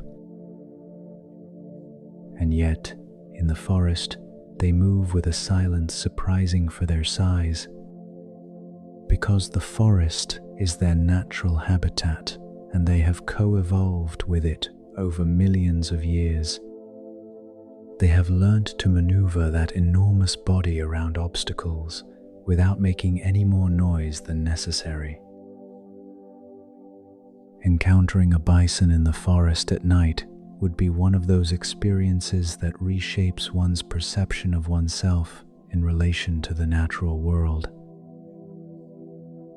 A 900-kilo animal, dark and enormous in the darkness of the forest, staring at you with those large, still eyes that prey animals have. Those eyes that do not look straight ahead, but to the sides to see a wide angle. Breathing, and its breath creating a cloud of vapor in the cold air. It does not flee because it has no need to flee, because it has no natural predators in the forests of Europe today, because for millennia its only encounter with predators was the wolf, and wolves are smaller than it and hunt in packs, and the solitary bison in the forest knows it has nothing to fear from a wolf. It just looks at you, assesses, decides you're no threat, and goes back to what it was doing, which is walking amongst the trees in the dark with that serene indifference of very large creatures. Let's talk now about the secrets of the forest. The ones it keeps underground, because the nocturnal forest we can perceive with our senses, the forest of owls and foxes and mist and bison, is only half the forest. The visible half,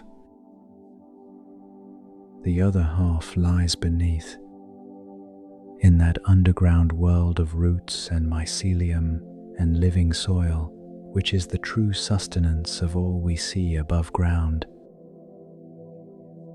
The soil of a mature forest, a spoonful of that dark, damp soil that smells of earth and life, contains more living organisms than there are people on earth.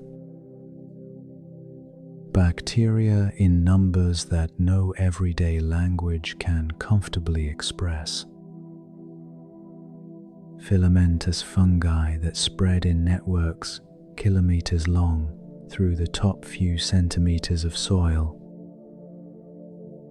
Protozoa that move among the soil particles like miniature sharks, hunting bacteria.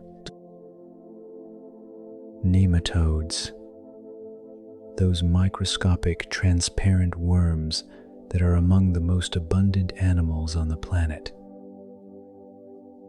Mites in dozens of different species. Springtails, those tiny jumping arthropods that are crucial for the decomposition of organic matter. Earthworms that work tirelessly, ingesting soil, excrement, and plant fragments and transforming it all into fertile humus. All of this beneath our feet, right now, as we walk through the forest at night.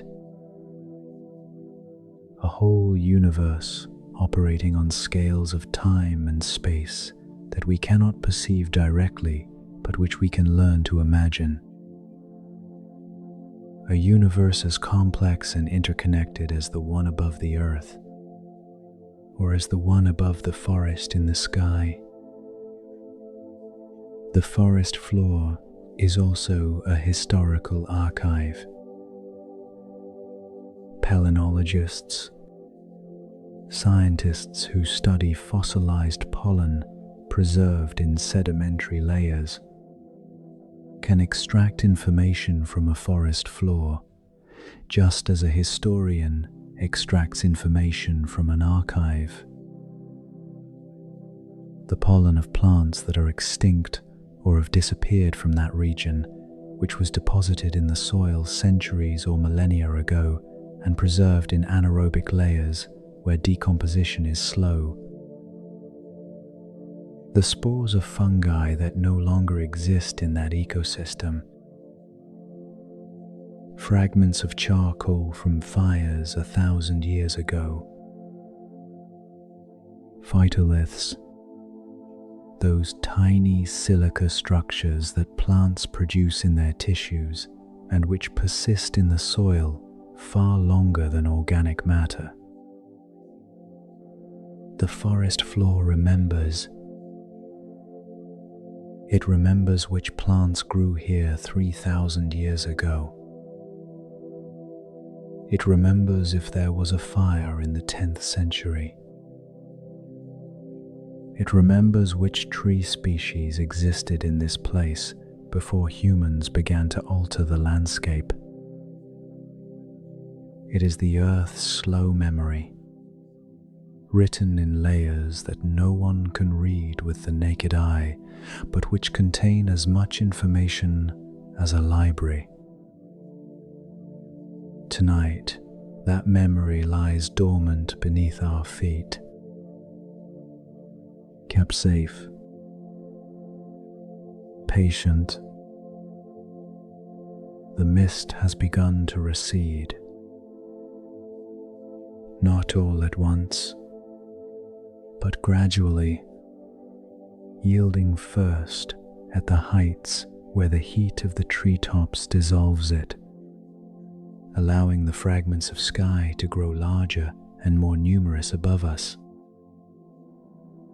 The stars that were once isolated glimmers amidst the whiteness are now a more continuous blanket, visible through the branches with far less interference than before. And with the fog's retreat, the forest regains its sound. The fog muffled the sound in a way one did not notice whilst it was there, but which becomes evident when it disappears.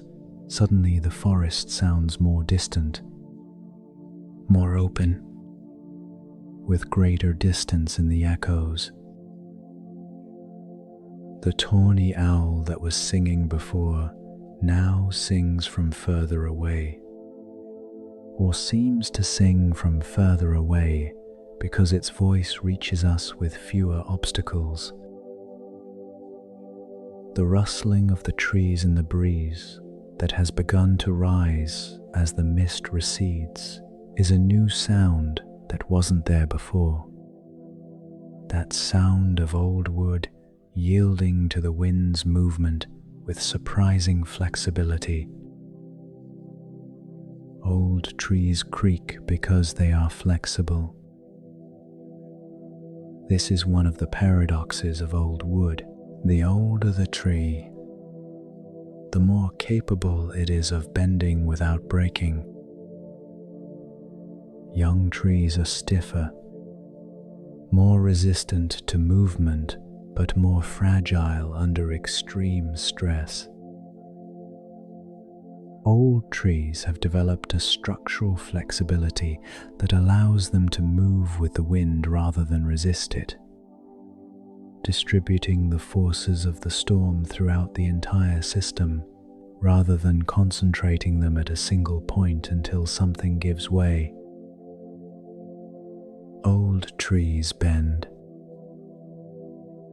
They move. They creak. And they hold firm.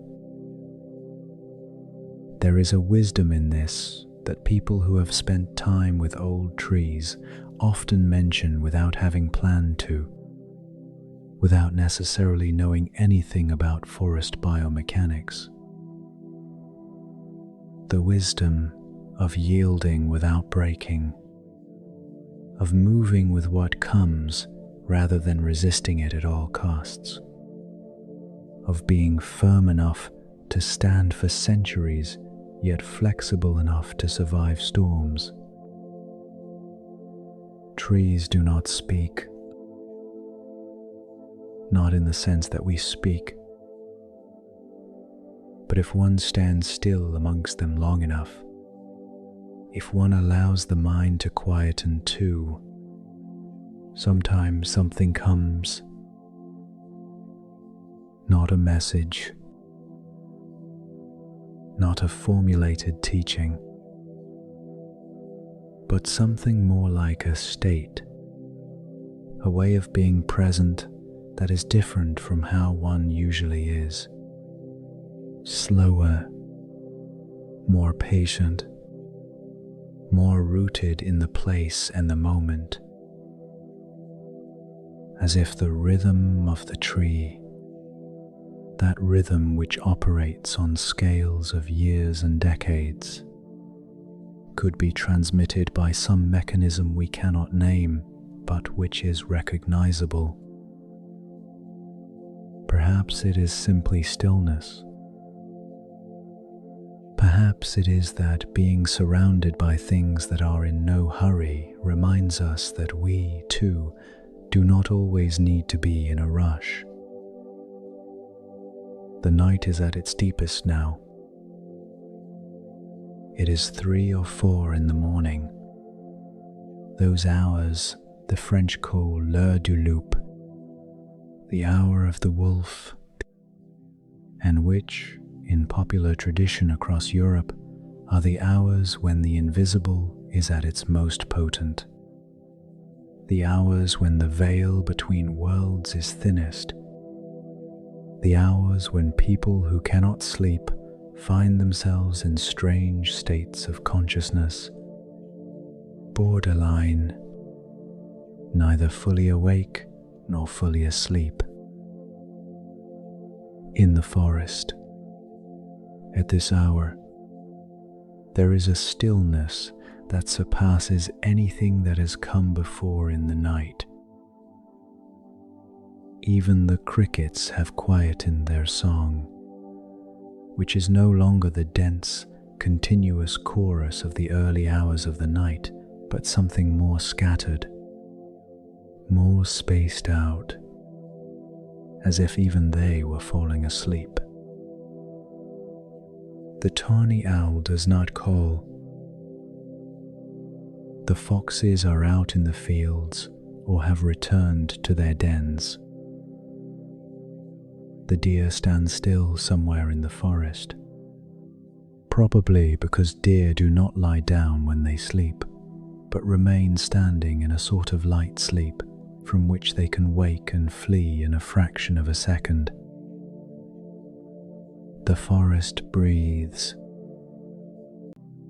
It is not a metaphor, or not only. Forests undergo a nocturnal gas exchange that is the reverse of the daytime exchange, whilst during the day the trees absorb carbon dioxide and release oxygen through photosynthesis. At night, they carry out only cellular respiration, absorbing oxygen and releasing carbon dioxide, just as we do. The composition of the air in a nighttime forest is slightly different from that of a daytime forest, with a slightly higher proportion of carbon dioxide and a slightly lower proportion of oxygen. But there is more to the respiration of the nighttime forest than just gas exchange. There is the movement of water, that continuous flow that rises from the roots through the trunk to the leaves on the trees, and which at night, without the evapotranspiration driven by the sun's heat during the day, slows down but does not stop. The water continues to rise, more slowly, following osmotic pressure gradients driven not by any motor, but by the very physics of water within plant tissues. There is the nocturnal production of resins in coniferous trees, that continuous process which seals wounds and protects against infection, and which produces that characteristic scent of pine and fir forests, more intense at night when the air is damp and cool.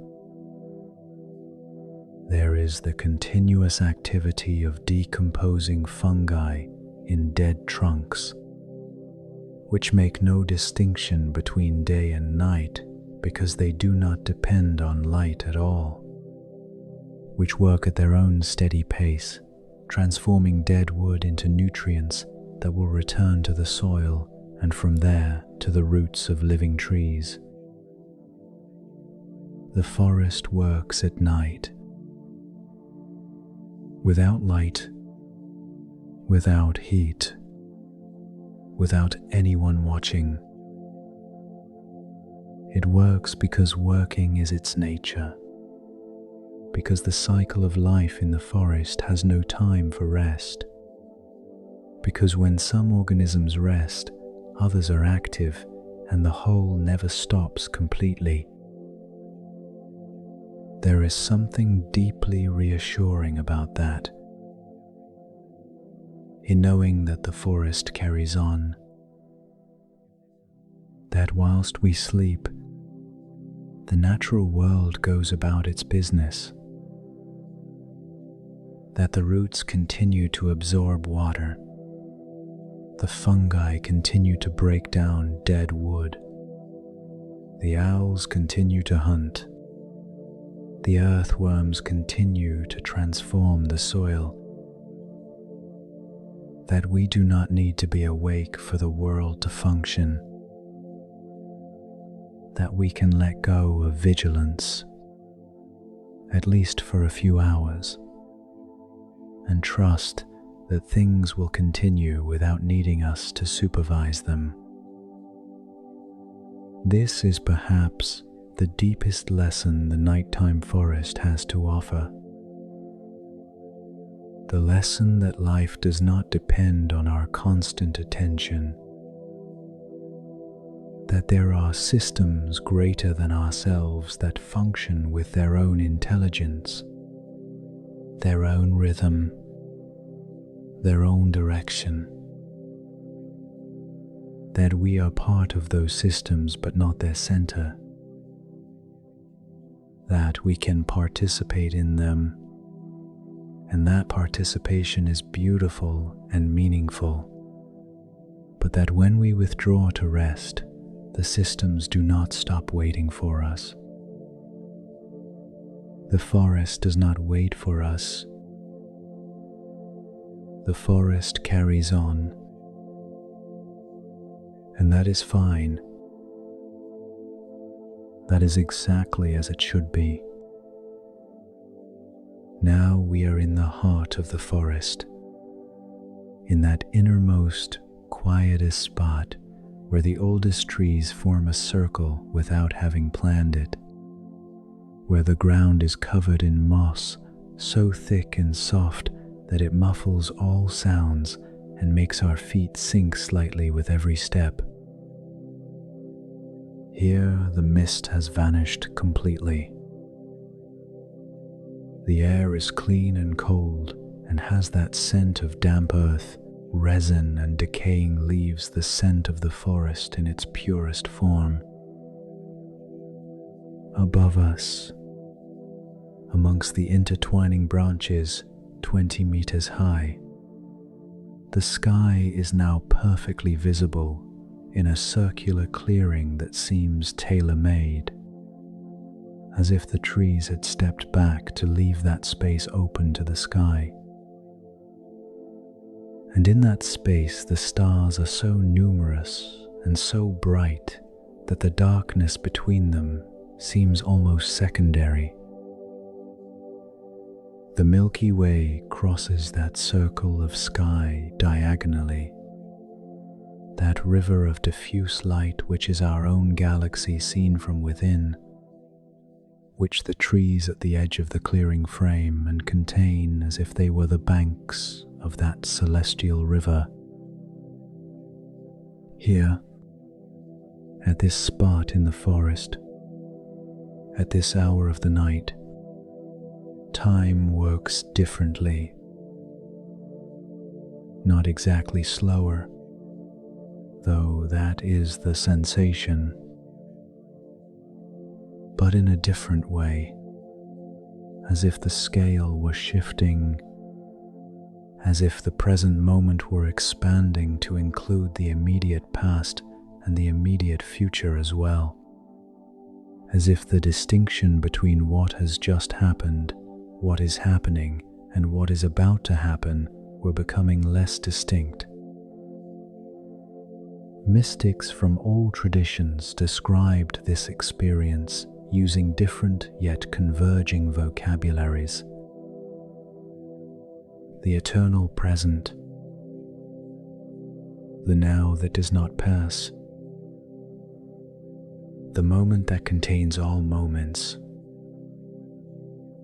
not as a philosophical abstraction, but as a concrete experience, something felt in the body and mind, an expansion of consciousness that has no cause we can pinpoint precisely, but which seems related to stillness, to silence, to the absence of artificial stimuli, to contact with something very ancient and very great. The forest produces that experience in those who remain still within it for long enough. Not in everyone, not always, not guaranteed, but with a regularity that is no coincidence. It is the forest doing what it has always done, welcoming human beings who came to it with respect and stillness, and giving them back something they had lost in the outside world or did not know they needed. A kind of peace. Not peace as the absence of conflict, though that too, but the deeper peace that is acceptance, the sense that things are as they are and that is all right, that the universe is what it is and that one is part of it, and that this belonging need not be earned or justified. It simply exists. The trees know this. The stars know this. The moss beneath our feet knows this.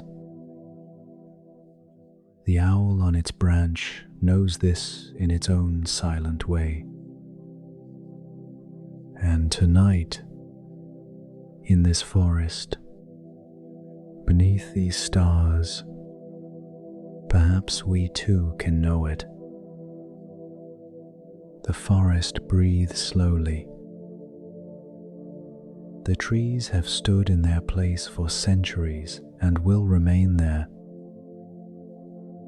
The stars are the same ones that saw everything that happened before and will see everything that happens after.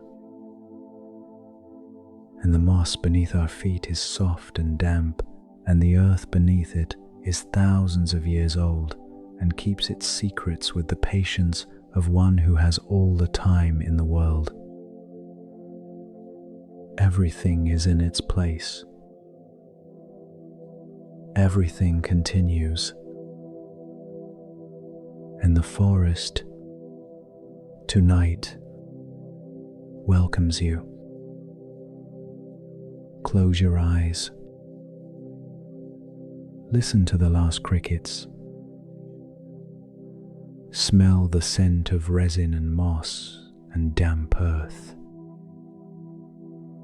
Let the darkness be the darkness of the forest, which is a darkness that embraces and does not frighten, which is the darkness where things live that know how to find their way without needing light. The trees keep watch. The owls keep watch. The stars among the branches keep watch. And the forest, which has kept its secrets for thousands of years and welcomed those who come to it in silence, keeps them safe tonight too. Sleeps. Release the tension in your forehead. Relax the muscles around your eyes. Let your arms rest completely, heavy and warm at either side of your body. Your breath now flows naturally, like gentle waves lapping at the shore and receding effortlessly. The stories you have heard tonight slowly fade away, becoming distant whispers that you no longer need to follow. If this journey through time has served you well, you can support this space by liking, subscribing, or sharing your thoughts in the comments. That way, more people seeking rest may find refuge here. And if you are still awake, there is another story waiting in silence, ready to guide you deeper into sleep. But for now, let the voices of the past fade gently away. Let the names, dates, and events melt into the mist of the night's oblivion. The story can wait until tomorrow. Close your eyes. Let go of everything. Rest deeply, and may you have sweet dreams.